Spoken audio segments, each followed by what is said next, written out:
to take on Solidus as well in the next round. So let's check that out. Meanwhile, oh, looks like we got a Pokemon trainer. Let's hop into the full game. Get into this Interesting. right now. Wow. So I guess this kind of throws my whole spiel out Yeah, the the whole window. thing. Yeah, just start again.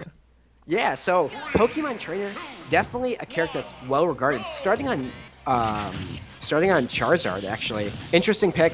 Definitely gonna put him at a bit of a disadvantage just because Charizard, just a big body character, kind of like DK and Bowser, where like you get a couple of hits on him and it's really hard for him to get around. Especially with somebody like Mega Man, he's got a lot of multi-hits, a lot of really decent projectiles. He's gonna kind of punish everything Jess is trying to pull out. Um, Maybe I wonder if Jess played a lot of Smash 4. Charizard as a standalone character was very popular to this day, and people miss that a lot.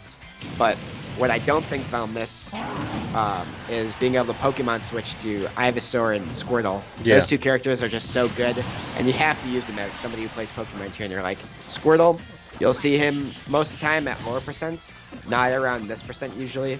Squirtle is just so good at getting the percent down for combos, getting people thrown up in the air, juggling, gimping people with his water gun, and then he has that invincible attack, which is that side B, that shell attack, and that can actually be used just for approaching or just for trying to armor through the hit without taking too much damage or losing the stock.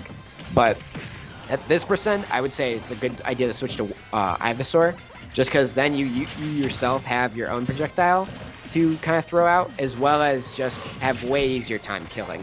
Like Squirtle, that's probably his weakest attribute is being able to kill, and we're seeing now with finally getting the stock up at 150, I think it was.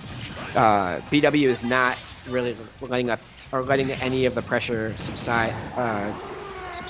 Go away. And they're stuck with that down smash that I was talking about earlier. Like, it's a really fast game for just compared to what I was thinking it was going to be.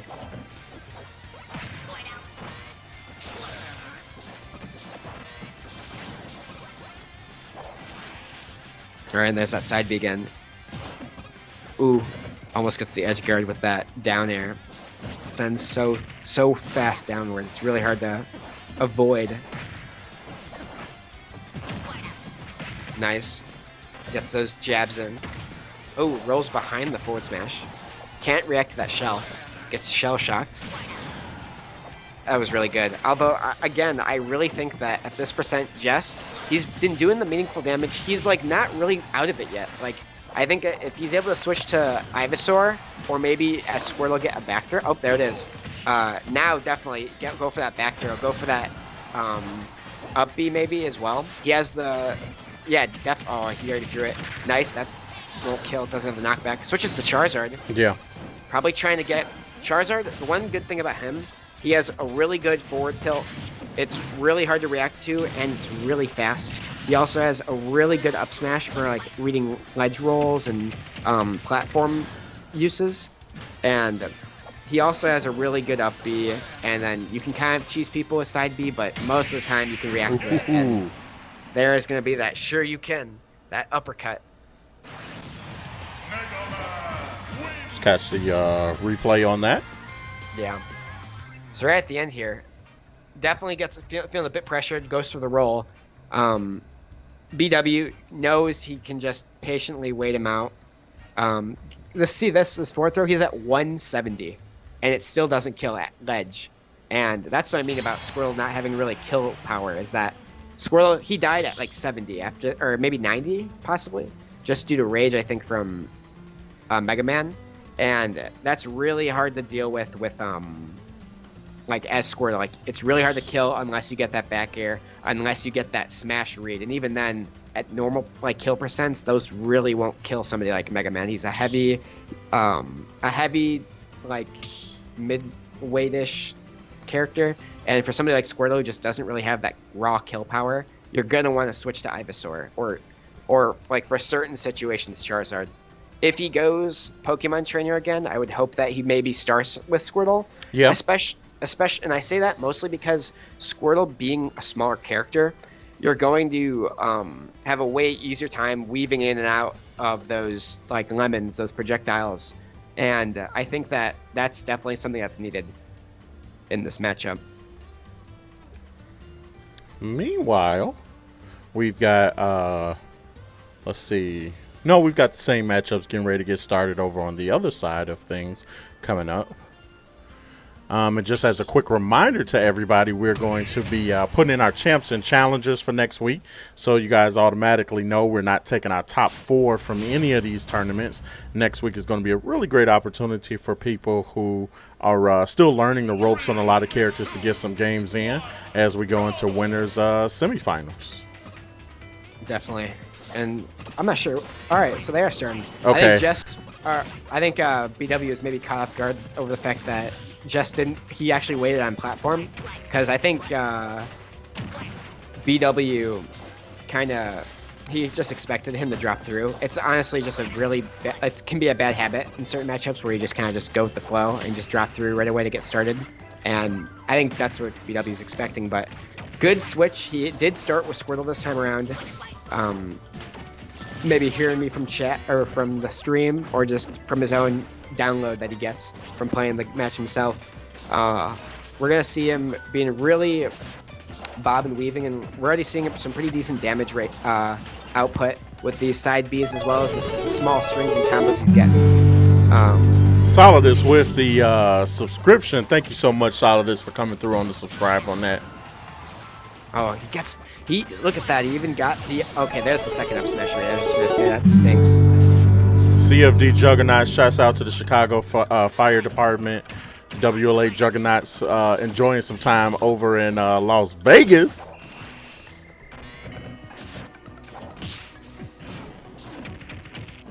And I know that goes back to my homeboy, M-Leet Ninja. Definitely got to pull his info back up again. Gifting 2 subs there.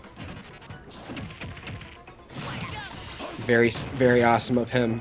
And what's also awesome is, look at Jess. He's blowing up right now. Like, he got the 2 up air, and there it is. Wow. He got the this is what I was talking about all last game. Like, I think he's relaxed now. He must just be in his flow, because his Ivysaur is looking very clean. Like, that's bread and butter Ivysaur stuff, is that double up air, and it has a wind box on it. It's got high damage. It's just got everything, man. It's like it's like your favorite move of all time. And now he's switching to Charizard, trying to live longer. Like, this is what Pokemon trainers should look like. But ooh, even gets that was really smart. That gap attack, because it was Charizard, he actually had the length to even get that gap attack. I wasn't even considering that as an option in my own head watching this match. That was super smart, just getting as much damage as possible. And now kind of just continuing it with Squirtle, trying to chip away even more and kind of suffocate BW's chances of getting back into this game. Oh, tries to roll through the bomb, takes 16% because of it. Really smart uses of the side B from Squirtle, basically armoring through those saws. And now we might be seeing a back throw read trying to come out, but at the same time, not sure. Ivysaur has plenty of ways at this percent to get a kill. He could go for side B into up B. He could switches to Charizard. Smart to get back and just stay alive, man. You got another stock. Oh, tries to go for that up there. Oh! Jestdoki tying it up with that right there. Yeah, that was pretty smart. I mean, that was just so unpredictable. Like, I wouldn't have figured the double flare blitz at the end would have ended up working, but honestly, sometimes just being super unpredictable with a move like that, it can be very helpful. And I think what happened there is, so right here, he goes for flare blitz, rolls through it, and here he shoots the forward smash, but it either dissipated or like clinked with one of the many hitboxes on the fire that surrounds Charizard. That's a good point. And he basically just was not expecting it at all. He probably was expecting Charizard to kind of just run forward into it, or just stand still and use the forward smash as pressure. And that's how we got there. I think that was a much better showing of Jestdoki's Pokemon trainer, and I think that's a confident pick. I think that he must have pulled this out specifically because he knew that trying to play this with Luigi would kind of be a backbreaker. All right, I it think looks like Alex Jestdoki is banning PS2, Battlefield, and then TNC is off of his list right now. So, he's got a. Let's see. Oh, you're right. Thank you. Thank you, Luxray. I was just getting ready to say he took the words out of my mouth. We have that's two funny. bans now, guys. Yeah, back to two bands. Yes, I mean, so. yeah. No, go I ahead, Cherry. I think that it's probably for the best right now.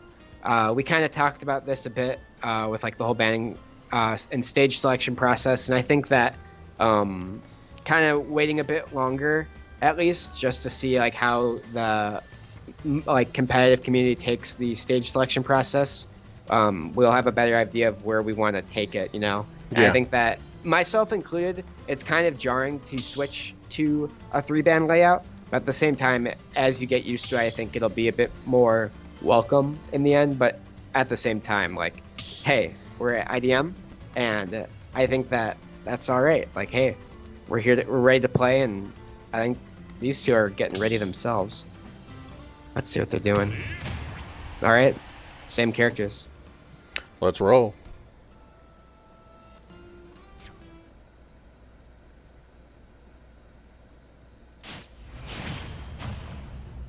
All right.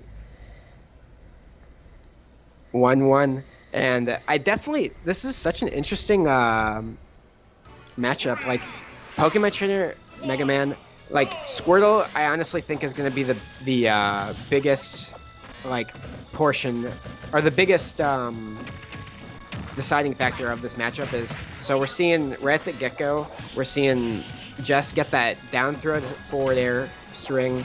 He's trying to keep up with the damage that BW is putting out. And as you go along through the match, you're going to see BW kind of switch up what he's trying to throw out. Because as you'll see, like, he's kind of behind in the percent lead for a bit. But then as soon as he gets, like, one good grab, one good aerial or something, he'll probably make his way back in. And we're seeing BW now using his own forward smash to stop the shell and then get a backer off of that. That always because of the past couple matches that he's played against Jess Squirtle. And I think that if Jess wants to stay in this and get that stock taken out quickly, he's going to have to stop using that side B as much and kind of condition BW to expect it, even though he's not throwing it out. And we're already seeing a really big amount of damage coming out from BW, lapping him in percent, forcing him to use the side B flare bits, does damage to yourself, and goes for the up smash, might get carried up the top here, switches to Squirtle, probably the smart move, just because he's gonna be like a big target, and if you're not comfortable with like wielding such a big body up top, I don't blame you. Yeah. But that back throw, sealing that deal on that second stock too. I would not want to be Charizard in this situation. He could get carried at any second, and along with him being at 100% BW, he's at 100% right now. He's got a bit more damage to be able to throw out just because of the rage that you get, and he's only adding more as he gets up, so he's got to take this stock quickly. There we go. There it is. All right, he has to make a comeback here. I would not, while you're at this low of a percent, I would try to switch to Squirtle. Just try to get any sort of damage. Don't feel intimidated. You cannot feel intimidated right now. You just have, like, it's a 1-1. I believe this is best of 3 still, right? Yep, we're still best of 3. Yeah, so he's either got to really buckle down his Charizard and just not risk those side Bs, not take that unnecessary damage, and just either be Squirtle or try and get that damage. But now it's a bit too late. I don't know, because as soon as he gets hit now, like whether it's a back air or a back throw, he's probably kill percent, especially now. He definitely would have enjoyed the weight of Charizard at this point. Yeah. So, yeah, there it is. That's unfortunate, but at the same time, I think that he played really well. I think that BW at the end, he just knew that he had to apply lots of pressure. It's a best of 3. You don't really have the nice commodity that is a best of 5, where you have like another game to say, oh, I threw that one away. Let me try it, yeah. And right here, like, tries to go for that side B again, and then gets punished for trying to approach again in a normal way, just without it. And so that's how we got here. All right, so we've got BW Styles getting ready to take on Luxray NYC in winners finals. So let me go ahead and update that scoreboard.